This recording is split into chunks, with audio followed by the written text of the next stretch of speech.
ငါတို့မင်းတို့အားလုံးကြားခွင်ကနေပြန်နာနေတဲ့အချိန်တောင်ခမ်းစစ်ကူတက်ပါလာခဲ့ကြတာဖြစ်တယ်ကွန်မန်ဒိုတက်ခွဲအတွက်ခမာ9နဲ့ခလာရခွန်အားနေ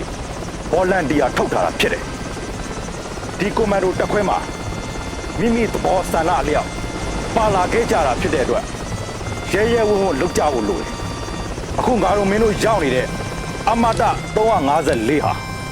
ရန်သူတွေဝိုင်းတာကိုခံနေရတယ်ဒီအခြေအနေကနေကယ်တင်ဖို့အတွက်စိတ်ဓာတ်ကောင်းကောင်းနဲ့တိုက်ပွဲဝင်ဖို့လိုတယ်ရန်ဆွေတွေ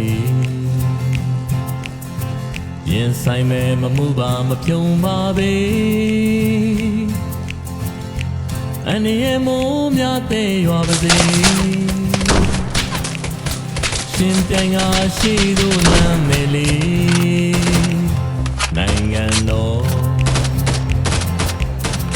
ကာကွယ်သူတစုမှယုံကြည်နေမြေကိုတလက်မအထိမခံပေ